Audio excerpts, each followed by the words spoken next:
Bonita Bay Club. Justin Smith, one of your PGA teaching professionals here. So summer's winding down, and boy, it was a hot one. And our team here is looking forward to our 25-26 season. But in the meantime, Creekside's coming along nicely. We've got some new programs for you and some schools here that are going to be put into play this season. So we've got some different things and a wide variety of things as well upcoming. Now today, I want to talk about putting for a few reasons. Now, as you all know, I play a lot of golf tournaments in the summer. I played an excessive amount this summer, but stayed healthy. I was really sort of average at putting this summer. And, we always sort of say, well, it'll come, it'll drop, it'll fall at some point. It really never did. So I can probably say I led the South Florida in probably bogey avoidance or pars made. So you can say that, it was kind of, we'll call it boring rounds out there when nothing falls. Now I tried different putters. I went on the Sam Putt Lab. I also, just did any drill I could possibly do to maybe alter that or find, that magic wand. What it boiled down to was I actually started with the putter that I was with in the beginning of all the, let's call it experimenting. And it was the same putter that I'd putted with, but I just changed the grip. It got a little bigger. It was better on the lifeline of my hand. And, I was consistently sort of hitting the ball, pulling the ball left, hitting it on the low on the face. And some things that I realized here is we've always been taught that putter, we should be connected. Now, let's look at it a little differently and think about it as separation. So if we are connected in a sense, that would mean sort of my elbows are against my body, let's say my triceps all the way up to my shoulders within my body. And we've got we can still do one of these and still be connected. So my lower body's moving, my head's moving. Now let's look at it from the separation point. So here are two different ways.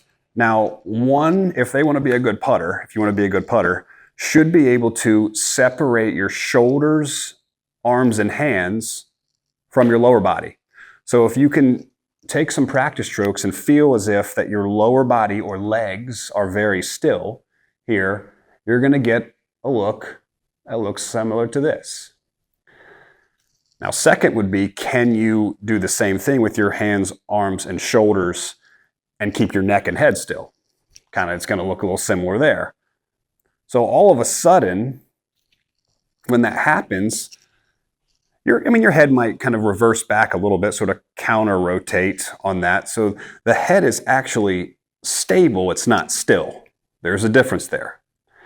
But what happens when we get better at the separation part of it, meaning arms, hands, shoulders being sort of the governor of what's going on, the gas pedal, and then everything else is quiet, keeping your lower body and your neck quiet, it changes drastically. I had a student a few weeks ago that was kind of like one of these, and those are the two things I applied, and wham, there we go.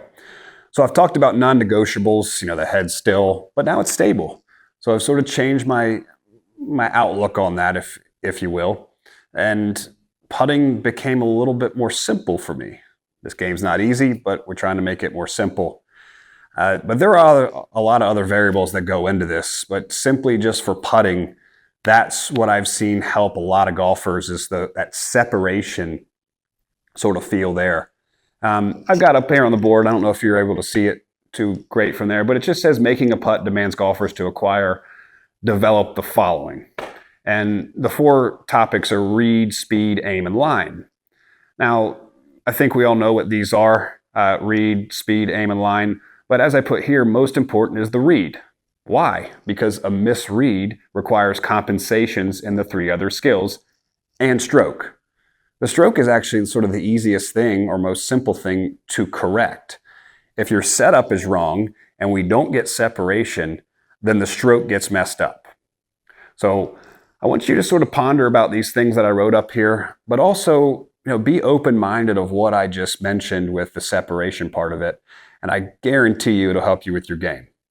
So if you have any questions regarding your putting, your setup, or anything in your game, please feel free to reach out to us and we'd be happy to help you. Have a great day.